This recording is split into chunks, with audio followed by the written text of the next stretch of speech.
Hello guys, welcome back in chemistry वाला channel. दोस्तों, आज हम लोग बात कर रहे हैं सॉल्यूशन चैप्टर का। एक हमारा टॉपिक है जिसको हम ऑस्मोटिक प्रेशर के नाम से जानेंगे। हमने अपने प्रीवियस लेक्चर में आप लोगों को कॉलिगेटिव प्रॉपर्टीज के बारे में बता रखा है कि किसी सॉल्यूशन की वो प्रॉपर्टीज जो नंबर ऑफ सॉल्यूट पार्टिकल्स पे डिपेंड करते हैं, उन सभी प्रॉपर्टीज को हम कॉलिगेटिव प्रॉपर्टीज बोलते हैं। इसके सीक्वेंस में 4 प्रॉपर्टीज की चर्चा की गई थी, जिसमें से हम 3 प्रॉपर्टीज को क्लियरली एक्सप्लेन कर चुके हैं और आज 4th नंबर की प्रॉपर्टी, जिसको ऑस्मोटिक प्रेशर के नाम से जानेंगे, उसकी शुरुआत करने जा रहे हैं। तो आज हमारे 4th नंबर की कॉलिगेटिव प्रॉपर्टी, जिसको हम ऑस्मोटिक प्रेशर के नाम से जानेंगे। अच्छा, ये ऑस्मोटिक प्रेशर जो है वो सॉल्यूशन की प्रॉपर्टी है, सॉल्यूशन से रिलेटेड है। तो सॉल्यूशन की कुछ प्रॉपर्टीज के बारे में हम थोड़ा सा जान लेते हैं कि सॉल्यूशन में एक्चुअली क्या क्या है। तो सबसे पहली बात हम ये जानेंगे कि जो साइज ऑफ सॉल्यूट पार्टिकल्स, ये ज्यादा बड़े होते हैं as compare to size of solvent particles. सबको पता है कि कोई सा भी सॉल्यूशन 2 चीजों से मिलकर बना होता है, एक होता है सॉल्यूट और दूसरा होता है सॉल्वेंट।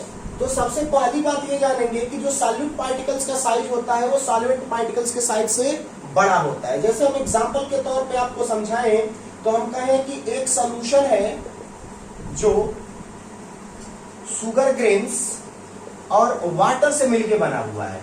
तो शुगर बेसिकली हमारा है यहाँ पे सॉल्यूट और वाटर जो है वो है हमारा सॉल्वेंट। ऐसा हमारा अजम्पशन, ये जरूरी नहीं है कि शुगर हमेशा सॉल्यूट हो और वाटर हमेशा सॉल्वेंट हो, बट हमारा अजम्पशन है कि शुगर यहाँ पे सॉल्यूट है और वाटर हमारा क्या यहाँ पे सॉल्वेंट है। तो आप क्लियरली देख सकते हैं कि शुगर पार्टिकल्स का जो साइज है ना, इनका साइज वो इस सॉल्वेंट पार्टिकल्स के साइज से, मतलब वाटर के जो मॉलिक्यूल्स होंगे छोटे छोटे, उनके पार्टिकल के साइज से जो शुगर ग्रेन्स के पार्टिकल्स हैं उनका साइज क्या होने वाला है, बड़ा होने वाला है। तो पहली बात ये हमको पता होनी चाहिए। अच्छा, दूसरी चीज एक और बताएंगे, इस ऑस्मोटिक प्रेशर को जानने के लिए हमको एक चीज पता होनी चाहिए जिसका नाम है एसपीएम, जिसको हम बोलते हैं semi permeable membrane.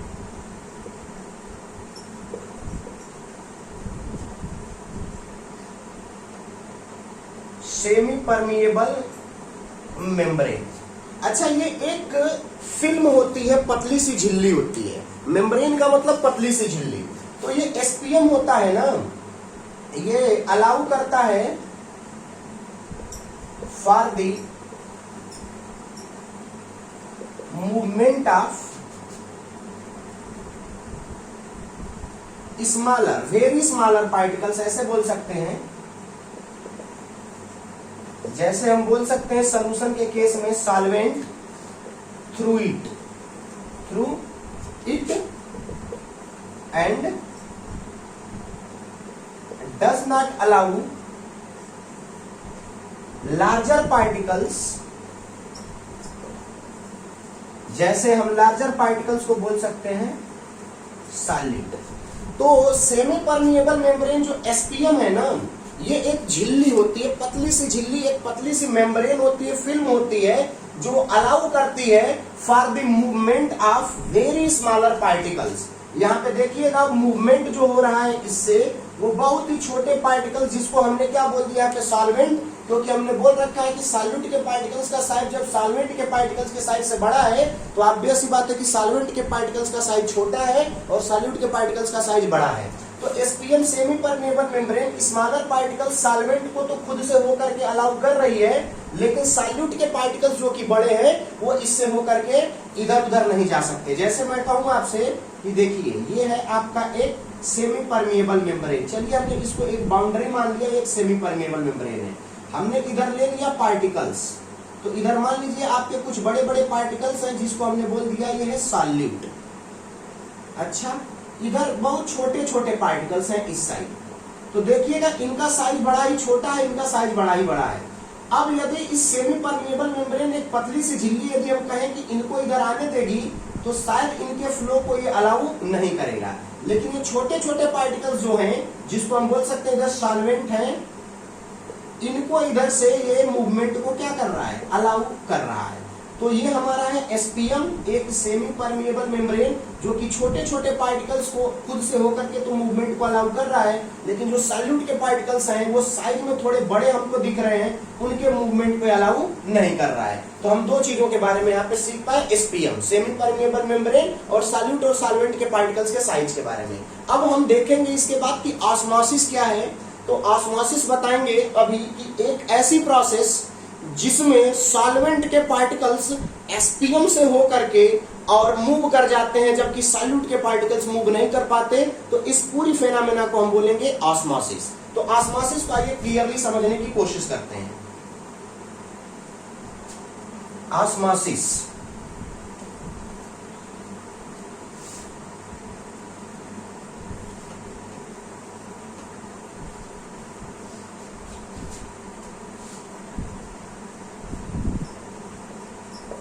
Osmosis, osmosis को समझने के लिए हम यहाँ पे एक छोटा सा डायग्राम बनाएंगे। ये हमारा एक कंटेनर है, इस कंटेनर के बीच में हमने एक बाउंड्री क्रिएट कर दी और ये बाउंड्री बेसिकली हमने लगा दी एक एसपीएम, ये हमारा सेमी परमिएबल मेम्ब्रेन। अच्छा, इधर हमने एक सॉल्यूशन भर रखा है, इधर हमारा है सॉल्यूशन और इधर हमारा है प्योर सॉल्वेंट।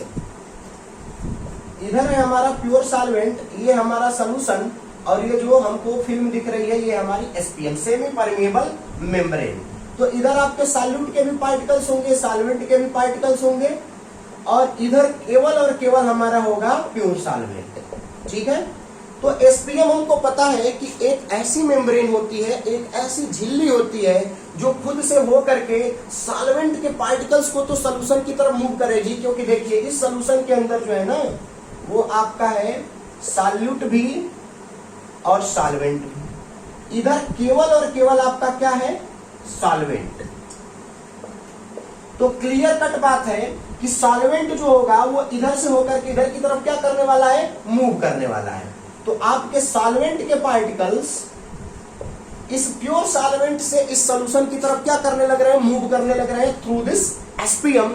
तो इस पूरी प्रोसेस को सेल्फ मूवमेंट या total movement of solvent particles from pure solvent to solution side is called osmosis through SPM. तो इसकी डेफिनेशन होगी कि दी टोटल मूवमेंट ऑफ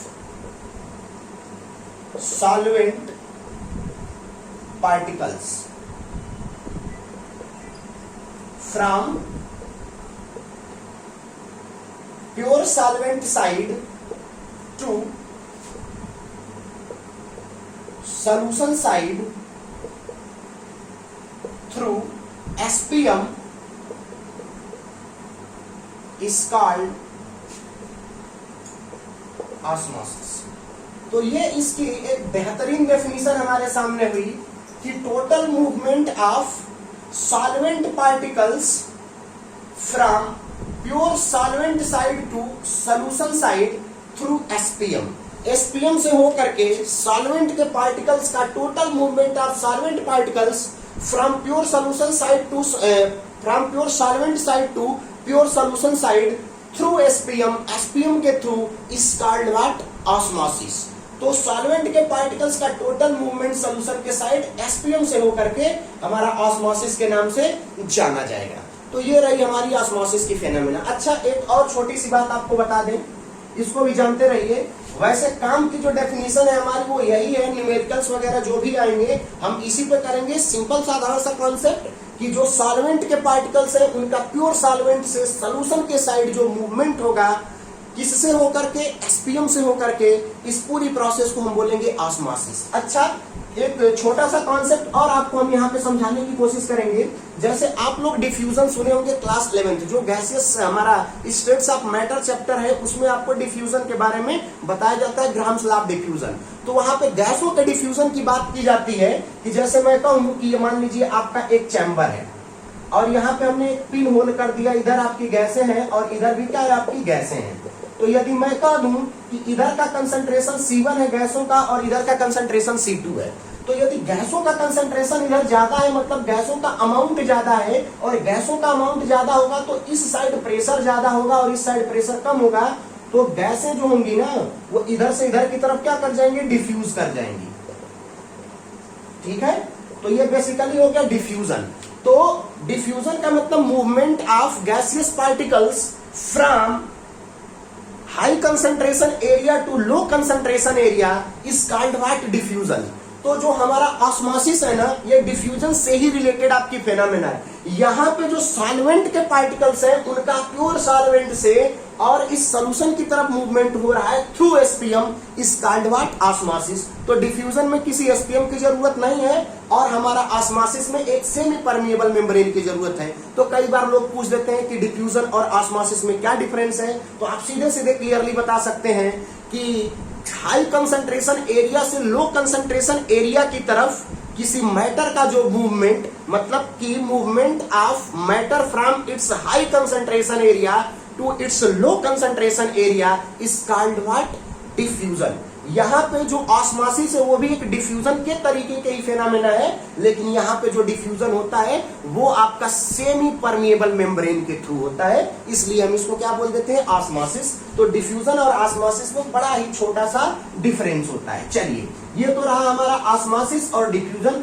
अब थोड़ा सा हम लोग जान ले कि ऑस्मोटिक प्रेशर है क्या। तो आई होप बड़ा ही क्लियरली आपको ऑस्मोसिस की फेनोमेना समझ में आई होगी और कैसे हमने इसको डिफ्यूजन से रिलेट कराया, डिफ्यूजन से डिफरेंशिएट कराया। अब हमारा जो टॉपिक होने वाला है, एक्चुअल टॉपिक, ऑस्मोटिक प्रेशर।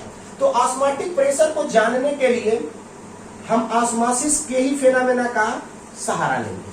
अब देखिए यहाँ पे है क्या कि हमने एसपीएम का यूज किया हुआ है। यहाँ पे एक सेमी परमिएबल मेम्ब्रेन है एसपीएम, इधर हमने सॉल्वेंट को ले लिया और इधर है हमारा सॉल्यूशन। अब होगा क्या कि हमने ऊपर यहां से एक ऐसा अरेंजमेंट बनाया हुआ है जिससे ऊपर हमको एक पिस्टन दिया गया है और इसमें हमारा पूरा का पूरा सॉल्यूशन भरा हुआ है, जिसमें सॉल्वेंट के पार्टिकल्स होंगे, आपके सॉल्यूट के पार्टिकल्स होंगे। अच्छा, हमको पता है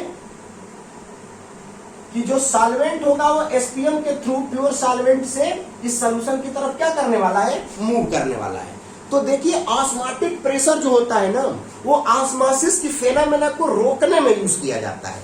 तो यदि मैं कहूं कि जो सॉल्वेंट के पार्टिकल्स हैं वो इधर से इधर की तरफ मूव कर रहे हैं और हम यहाँ पे प्रेशर लगाना शुरू कर दें, तो यदि मैं ऊपर से प्रेशर लगा रहा हूं और सॉल्वेंट के पार्टिकल्स इधर से इधर मूव कर रहे हैं, तो आप क्लियरली समझ सकते हैं कि जितना ज्यादा प्रेशर आप ऊपर से लगाते जाएंगे सॉल्यूशन साइड, उतना ही इनके मूवमेंट में हिंड्रेंस आएगा, इनका मूवमेंट अब रुकने लगेगा। और प्रेशर को हमने इतना बढ़ा दिया कि अब जो सॉल्वेंट के पार्टिकल्स का मूवमेंट था from pure solvent to solution side, वो क्या कर जाए, स्टॉप कर जाए। तो इस प्रेशर को ही हम क्या बोलेंगे, ऑस्मोटिक प्रेशर, जिसका सिंबल होगा हमारा फाई।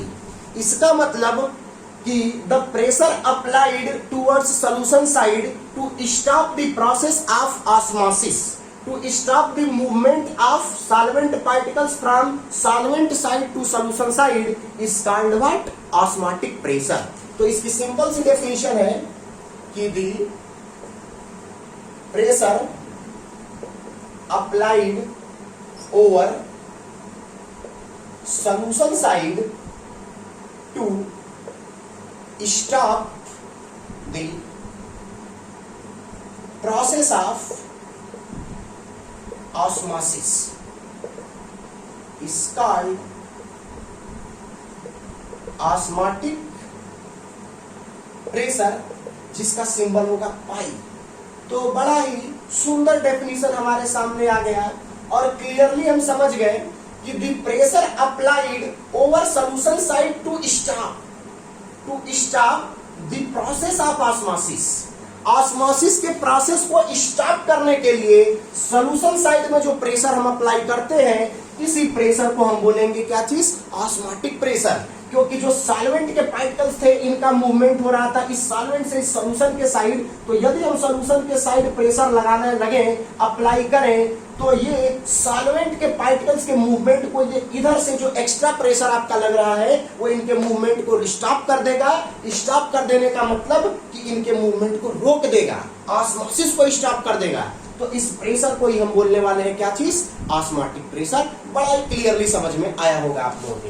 अब चलिए इस ऑस्मोटिक प्रेशर का कैलकुलेशन कैसे करेंगे किसी सॉल्यूशन के लिए। जैसे हम इस फेनोमेना को तो समझ गए कि ऑस्मोटिक प्रेशर क्या है, इसको कैलकुलेट कैसे करेंगे। तो साइंटिस्टों ने अपना एक्सपेरिमेंट किया, तमाम जद्दोजहद किया और उसके बाद कुछ नतीजे निकाले, कुछ रिजल्ट्स आए। उन रिजल्ट्स को यहाँ पे लगा करके और हम ऑस्मोटिक प्रेशर को कैलकुलेट करेंगे। तो अब इसको जरा हम इरेज करते हैं और इसके कैलकुलेशन की बात करते हैं कि ऑस्मोटिक प्रेशर को कैलकुलेट कैसे किया जाएगा। तो देखिए, ऑस्मोटिक प्रेशर को कैलकुलेट करने के लिए एक्सपेरिमेंट किए गए और एक्सपेरिमेंट से कुछ चीजों का पता चला। सबसे पहली बात कि जो हमारा ऑस्मोटिक प्रेशर पाई है ना, वो सॉल्यूशन के कंसंट्रेशन के डायरेक्टली प्रोपोर्शनल है। जो हमारा यहाँ पे सॉल्यूशन दिया गया था, जो हमने यहाँ पे सॉल्यूशन ले रखा था, इस सॉल्यूशन का कंसंट्रेशन जितना ज्यादा होगा उतना ही तेजी से, अच्छा मतलब कंसंट्रेशन ज्यादा होने का मतलब सॉल्वेंट के पार्टिकल्स कम होंगे, सॉल्यूट ज्यादा होगा। तो यदि सॉल्वेंट के पार्टिकल्स कम होंगे तो सॉल्वेंट के पार्टिकल्स इधर से इधर की तरफ क्या करने लगते हैं, मूव करने लगते हैं। अच्छा, क्यों मूव करते हैं, तो इसके पीछे हम ये भी बता दें कि जब तक दोनों साइड का कंसंट्रेशन सेम नहीं हो जाता, मतलब सॉल्वेंट के पार्टिकल्स यदि इधर मूव करते गए मूव करते गए मूव करते गए तो ये सॉल्यूशन इतना डाइल्यूट होता गया, इतना डाइल्यूट होता गया कि एक ऐसा टाइम आता है कि हम बोल सकते हैं कि दोनों साइड का कंसंट्रेशन क्या हो चुका है, सेम हो चुका है। तो बेसिकली डिफ्यूजन बोलिए या ऑस्मोसिस बोलिए, ये दोनों प्रोसेसेस तब तक चलते रहते हैं जब तक कि दोनों साइड का कंसंट्रेशन सेम नहीं हो जाता है। अच्छा चलिए, वो तो दूसरी बात रही। बात चल रही है ऑस्मोटिक प्रेशर की। तो इस सॉल्यूशन का कंसंट्रेशन जितना ज्यादा होगा ऑस्मोटिक प्रेशर उतना ही ज्यादा होगा। इसका मतलब कि कंसंट्रेशन को हम मेजर करेंगे इसकी मोलैरिटी से। तो ये पहली बात पता चली कि इस सॉल्यूशन की मोलैरिटी जितनी ज्यादा होगी उतना ही, इसकी मोलैरिटी जितनी ज्यादा होगी ऑस्मोटिक प्रेशर आपको उतना ही ज्यादा लगाना पड़ेगा। अच्छा, दूसरी बात कि इसका टेम्परेचर जितना ज्यादा होगा इसके एब्सोल्यूट टेम्परेचर के डायरेक्टली प्रोपोर्शनल होगा। एब्सोल्यूट टेम्परेचर बोले तो टेम्परेचर इन केल्विन।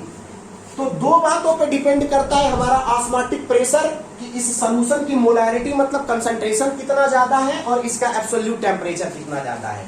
यदि इन दोनों इक्वेशंस को हम थोड़ा सा मिला दें तो हम बोल सकते हैं कि फ्रॉम इक्वेशन 1 एंड 2 जो ऑस्मोटिक प्रेशर हमारा पाई है that is directly proportional to molarity into temperature. अच्छा, जब साइन ऑफ प्रोपोर्शनैलिटी को हम रिमूव करेंगे तो यहाँ पे एक कांस्टेंट का यूज करने वाले हैं जिसको हमने नाम दे दिया आर। अच्छा, कुछ लोगों को आर देख करके बड़ा मजा आ रहा होगा।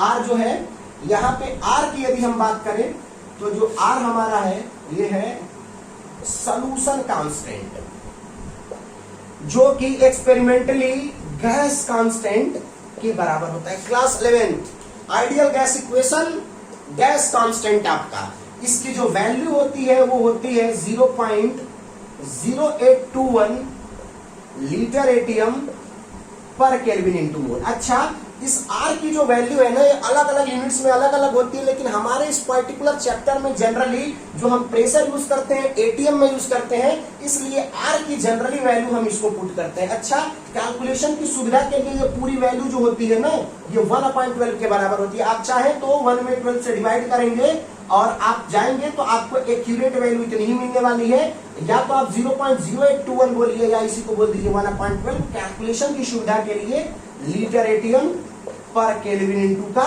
मोल। तो ये रहा गैस कांस्टेंट, T हमारा एब्सोल्यूट टेम्परेचर है और M मोलैरिटी। अच्छा, ये जो मोलैरिटी होती है moles of solute upon volume of solution, वो भी किसमें, लीटर में। तो हम ऐसे बोल सकते हैं N/V। तो ये रहा हमारा गैस कांस्टेंट R जिसको सॉल्यूशन कांस्टेंट यहाँ पे बोला गया है, और M जो है वो है हमारी molarity, moles of solute to the volume of solution in litre. Moles को हमने n से डिनोट कर दिया और सोल्यूशन के वॉल्यूम को हमने v से डिनोट कर दिया, तो ये रही हमारी क्या चीज, मोलैरिटी। तो ये हमारा एक बड़ा ही बढ़िया सा फार्मूला है, pi is equals to MRT बोल सकते हैं, जहां M molarity of the solution, T जो है टेम्परेचर इन केल्विन है और R जो है हमारा गैस कांस्टेंट। जो T है, T को हम यहाँ पे बता दे रहे हैं कि T जो है इन केल्विन। जैसे हम कहें कि आपको डिग्री सेंटीग्रेड में कोई टेम्परेचर दिया है तो उसमें 273 ऐड कर देंगे तो ये कन्वर्ट हो जाता है किस चीज में, केल्विन में। तो इस बात का ध्यान देंगे कि कई बार जो होता है हमको टेम्परेचर डिग्री सेंटीग्रेड में दिया रहता है तो 273 ऐड करके और हम इसको पूरे को कन्वर्ट कर लेते हैं किस चीज में, एब्सोल्यूट टेम्परेचर मतलब केल्विन में। चलिए कुछ और इंपॉर्टेंट बातें बताते हैं। आई होप कि बड़ा ही मजा आ रहा होगा इस पूरे लेक्चर के साथ। ये फार्मूला है हमारा ऑस्मोटिक प्रेशर का।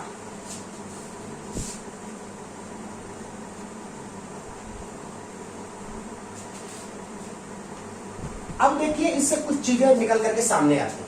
हमारे पास है pi is equals to MRT। अच्छा, चूंकि हमको पता है कि पाई जो है वो है हमारा प्रेशर।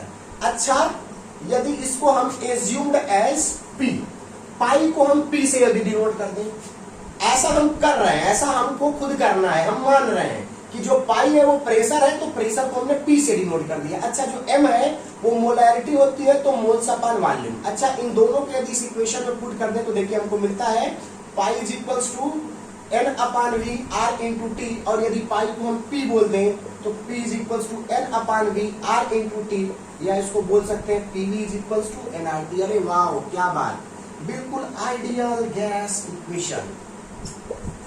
तो जो ऑस्मोटिक प्रेशर है वो नन अदर देन बल्कि आइडियल गैस इक्वेशन के ही जैसे है, तो आप इसको कभी नहीं भूल सकते हैं। पाई हमारा जो है वो प्रेशर का सिंबल है यहाँ पे, जिसको हम ऑस्मोटिक प्रेशर बोले।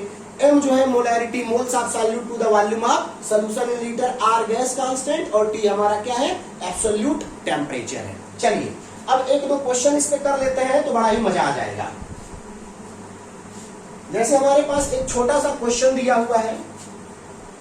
क्वेश्चन ये है कि 120 ग्राम ऑफ यूरिया, जिसका फार्मूला होता है NH2CONH2, is mixed into 500 ml of solution at 27 degree centigrade. तो कह रहा है कि find out the pi of solution. Pi का मतलब है ऑस्मोटिक प्रेशर। तो जरा देखिए यहां पे हमको जो सॉल्यूट है वो यूरिया दिया हुआ है NH2CONH2, जो कि कितना दिया हुआ है 120 ग्राम। अच्छा, यदि यूरिया की बात करें NH2CONH2, तो अब इसके मोल्स हम फाइंड आउट करेंगे, मोल्स ऑफ यूरिया। तो ये होता है मास अपॉन मोलर मास। तो मास यूरिया का है आपका 120 ग्राम और इसका मोलर मास जो होता है उसको आप जब फाइंड आउट करेंगे तो वो 60 के बराबर आता है। आप इसको कैलकुलेट कर लेंगे तो 60 अपॉन 120 तो किसके बराबर हो गया 2। तो मोल्स ऑफ यूरिया मतलब मोल्स ऑफ सॉल्यूट कितने आ गए 2। तो हम बात करेंगे मोलैरिटी की। मोलैरिटी M जो है तो वो होती है मोल्स अपॉन वॉल्यूम, और वो भी किस में, इन लीटर में। तो मोल्स तो 2 आ गए और वॉल्यूम कितना दिया हुआ है 500। ये किस में है, ml में है। तो इसको कन्वर्ट करने के लिए लीटर में हम 1000 से क्या कर दिए, इसको डिवाइड कर दिए। तो जब डिवाइड कर देंगे तो ये इससे कैंसिल आउट, इससे 2 टाइम्स में, मतलब ये नीचे से ऊपर जाके कितना हो गया, मोलैरिटी इसकी कितनी होगी 4। अब हम फार्मूला लगा देंगे pi is equals to MRT। अब देखिए M जो आ गया हमारा 4 आ गया। R की बात करें गैस कांस्टेंट की, तो अभी अभी हमने बताया 1/12 के बराबर। अच्छा, T जो है 27 डिग्री सेंटीग्रेड दिया हुआ है, तो 27 में हम 273 ऐड कर देंगे तो ये केल्विन में हमारा हो जाएगा, और ऐड करेंगे तो ये आ जाएगा कितना 300 केल्विन। तो अब यदि हम यहाँ पे इसको 300 रख दे रहे हैं तो ये हो गया 3 और ये हो गया 1। इसका मतलब आंसर जो आ गया हमारा 100 atm। तो ऑस्मोटिक प्रेशर हमारा इसमें कितना आ गया 100 atm। अच्छा दोस्तों, कुछ बचे हुए जो हमारे इस पे न्यूमेरिकल्स होंगे, अच्छे अच्छे न्यूमेरिकल्स जो हमारे प्रीवियस ईयर्स आए हुए हैं, तो इस पे हम अपना एक अलग से छोटा 15-20 मिनट का लेक्चर बताएंगे। उसमें ये बताएंगे कि आपका आइसोटोनिक सोल्यूशन क्या होता है, हाइपरटोनिक सोल्यूशन क्या होता है, हाइपोटोनिक सोल्यूशंस क्या होते हैं। तो एक दो बातें जो हमारी हैं वो हम अपने अगले लेक्चर में आप लोगों को एक्सप्लेन करेंगे। तो आप इस आई होप कि बड़ा एंजॉय किया होगा इस लेक्चर के साथ। Thank you to all of you.